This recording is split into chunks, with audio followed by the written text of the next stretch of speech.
আমাদের সদর থানাধীন 9টি ইউনিয়নে আপনারা জানেন আমরা এই সার্চ কমিটির আগে আমরা কার্যক্রম শুরু করছিলাম। আমাদের হাজিপুর ইউনিয়ন এবং আঠারকাদা ইউনিয়ন আমরা সম্পন্ন করছিলাম। করার পরে যে আমরা একদিনে একটা ওয়ার্ডে মিটিং ডাকবো, যেটা আপনাদের আগে ডাকা হয়েছিল কিন্তু পরে স্থগিত করা হয়েছে।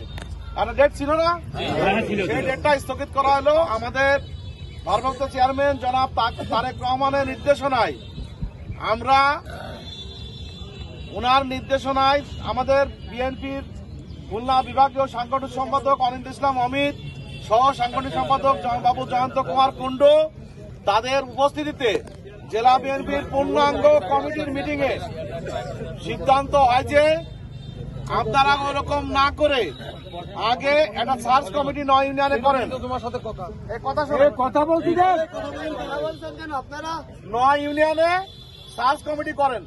এই সার্চ কমিটি নিয়ে যত ঝামেলা শুরু হয়ে গেছে।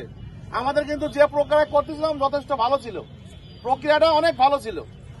তারপরেও আমরা যেহেতু কেন্দ্রের নির্দেশ আমরা মানতে বাধ্য, আমরা কেন্দ্রের নির্দেশনা অনুযায়ী সার্চ কমিটি একটা করলাম।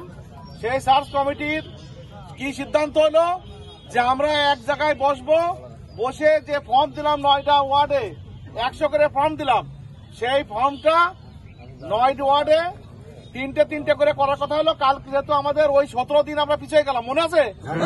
এখানে কালকে আবার আমি বললাম যে আমরা হাজিপুর যা করতেছি, যেহেতু হাজিপুর হয়ে গেছিল, হাজিপুর আবার শুরু করেছি।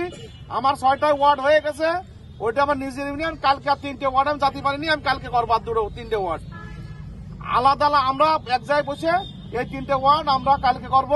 কারণ ওইটা করা হয়ে গেছিল, কিন্তু প্রক্রিয়াটা কি করেছে যে ফর্ম নিয়ে গেছে ওই 3টে ওয়ার্ডে নিয়ে বাড়ি বাড়ি ভাগ করে নিয়েছে যে আমি 10টা, তুমি 10টা, 15টা তুমি নাও, যার যার মতো লেগেছে। আমি এগুলো বাতিল করে দিয়ে কারোর কাছে কোনো ফর্ম থাকবে না, এরকম মাঠে ফর্ম থাকবে।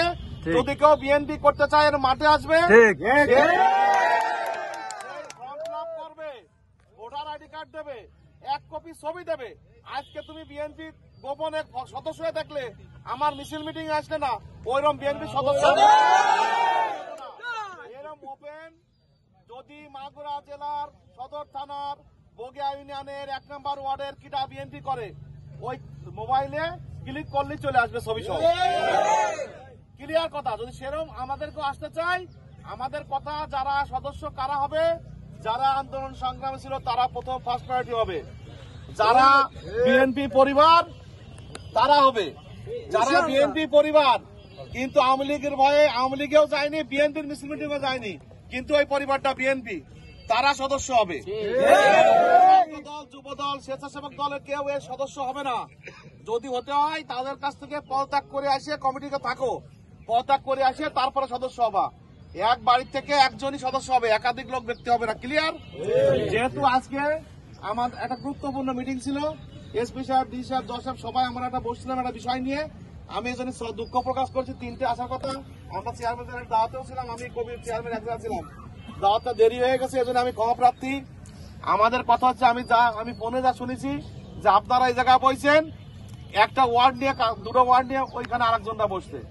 এখন আমি আসার পথে গাড়িতে বসে আমি একটা সিদ্ধান্ত নিছি, যেটা আমি জেলা বিএনপির জ্ঞাত করব।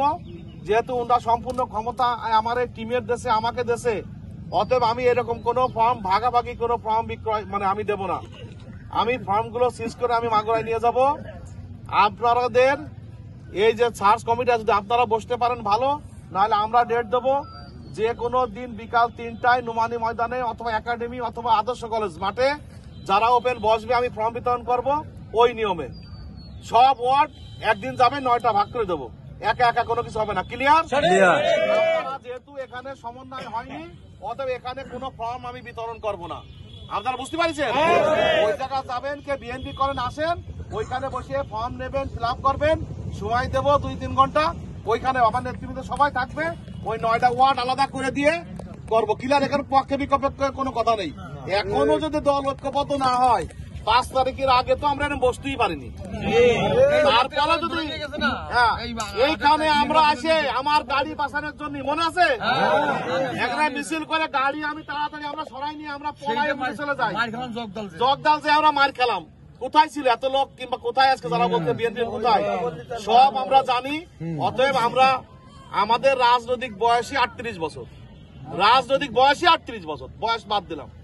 অতএব কারোর চোখ রাঙ্গানি, কারোর মস্তানি, কারোর ওই যে কি যেন বড় নেতা ছিলাম ওইসবের কোনো খানা নেই। কিডা কবে বড় নেতা ছিল, আজকে ছাত্র দলের ছেলে 25টা জেল কাটিছে, 25টা মামলার আসামি, আজকে যে 20 বছর বয়স 22 মাস জেল কাটিছে, তার গুরুত্ব আমাদের কাছে অনেক বেশি। অতএব আমি কি ওইটা হলো পরে। তাহলে আমার কথা হচ্ছে যে আমরা আপনাদের আর একদিন শোনেন, বিএনপির ভোট হচ্ছে আপনারা নেই, তৃণমূল, আমরা নেতারা কিন্তু কিছুই না। আপনারা দেন, আমরা হলো আয় করে তার ফল ভোগ করি। ওই বড় নেতা হই, কেপিপি হই, জিপি হই, এমপি হই, মন্ত্রী হই, চেয়ারম্যান হয়, কিন্তু হওয়ার পরে আমাদের হচ্ছে আপনাদের, কিন্তু আপনারা কিন্তু আসল ভোট আপনাদের কাছে। আপনারা ভোট না দিলে আমরা কেউ কিছু হব না। অতএব আমি ক্ষমা চাচ্ছি যে আপনাদের আরেকদিন মাগুরা ডাকবো, যে ইউনিয়নে ঝামেলা আছে সেই ইউনিয়ন দরকার কমিটি করবো না, আমি কমিটি করবো না, ক্লিয়ার কথা। অতএব আপনারা, আমি সব আমি অনেক যাচ্ছি, আমরা নিয়ে যাচ্ছি ক্লোজ করে, আপনাদের আমরা ডেট দেবো, সেই ডেটে আপনারা মাগুরা আসবেন, আমরা যা পারি আমরা করবেন ইনশাল্লাহ, ঠিক আছে? আপনারা কেউ বিক্ষোভ করবেন না, কোনো গ্রুপিং করবেন না। মনে করেন কেউ কষ্ট দিলি, আল্লাহ একটা সহজ কথা বলি, একটা এই জিনিসটাকে ধারণ করতে হবে। আপনাদের মনে করেন বক্তব্য শুনলাম, একদিন নবী করিম সাল্লাল্লাহু আলাইহি ওয়াসাল্লাম এরকম বসে আছেন, এখন কয়েকজন হঠাৎ উনি বললেন যে একজন জান্নাতি সাহাবী আসতেছেন, জান্নাতি। পরপর 3টা সব উনি বৈঠকে বললেন, তখন একজন আনসারী সাহাবী বললেন, কি রে, আমরা তো সাহাবী, আমাদের ব্যাপারে উনি বলেন না, এই সাহাবী কি এমন হলো যে উনি একদম নবী করিম সাল্লাল্লাহু আলাইহি ওয়াসাল্লাম বলা মানে তো ওটা ওয়াজিব।